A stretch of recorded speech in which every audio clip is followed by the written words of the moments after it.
भारत में कोरोना खत्म नहीं हुआ है। पिछले 24 घंटे में सामने आए मामलों में 65% मामले सिर्फ एक राज्य केरल से सामने आए हैं। केरल में हालात अभी चिंताजनक बने हुए हैं। वहीं जानकारियों का मानना है कि केरल में बढ़ते मामलों के पीछे की सबसे बड़ी वजह यह है कि वहां की बड़ी आबादी संक्रमण से बची हुई थी, जो अब संक्रमित हो रही है।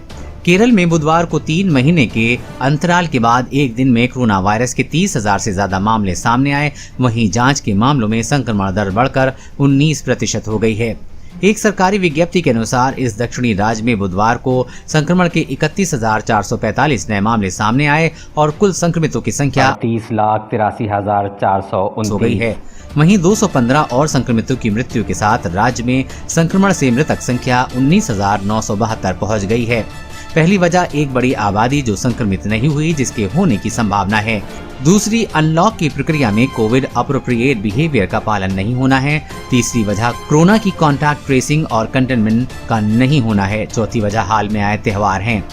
पब्लिक हेल्थ एक्सपर्ट एम्स के डॉक्टर संजय राय और आईसीएमआर की एडवाइजर और कम्युनिटी मेडिसिन की डॉक्टर सुनीला गर्ग दोनों का मानना है कि केरल में केस बढ़ने की बड़ी वजह है बड़ी आबादी कोरोना संक्रमित नहीं हुई है। हाल में आईसीएमआर के चौथे सीरो सर्वे में भी सामने आया था कि केरल में सिर्फ 44% आबादी को संक्रमण हुआ है। ऐसे में संक्रमण का खतरा ज्यादा है। डॉक्टर संजय राय के मुताबिक जो भी समझ आती है एपिडेमियोलॉजी की, उसके हिसाब से अब तक ससेप्टेबल आबादी रहेगी। इस तरह की बीमारी को रोकना मुश्किल है। अभी 50% लोग भी संक्रमित नहीं हुए हैं, जो आईसीएमआर के सीरो सर्वे में आया है। और जब इस तरह का ससेप्टेबल आबादी है जिसे नहीं हुआ है, तब तक वहां इसके फैलने का खतरा रहता है। एक बार जब कम्युनिटी ट्रांसमिशन हो जाता है तो ज्यादातर लोगों को इन्फेक्ट करने के बाद ही खत्म होता है, जैसे उत्तर भारत में हुआ है।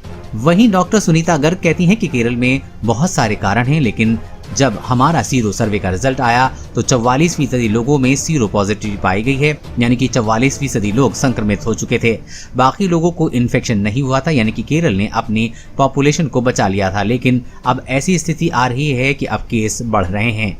वहीं दूसरी वजह है जो जानकार बताते हैं, जो केंद्र सरकार ने पाया था कि केरल में ठीक से कॉन्टैक्ट ट्रेसिंग और कंटेनमेंट जोन का पालन नहीं हो रहा है। केरल में उस तरह के कॉन्टैक्ट ट्रेसिंग नहीं हो रही है जैसी होनी चाहिए। डॉक्टर सुनीला गर्ग ने कहा कि कॉन्टैक्ट ट्रेसिंग ठीक से नहीं हो रही है।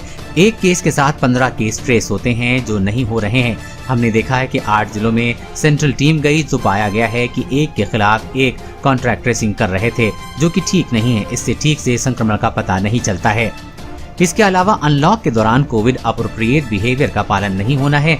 वही वजह है कि संक्रमण अभी भी फैल रहा है। साथ ही हाल में आए त्योहार जैसे ओणम और उससे पहले के त्योहार में लोग निकले और उस दौरान भी कोविड अप्रोप्रिएट बिहेवियर का पालन नहीं होना एक वजह है। कोरोना वायरस और कोरोना वैक्सीन से जुड़ी हर अपडेट पाने के लिए चैनल को सब्सक्राइब करें।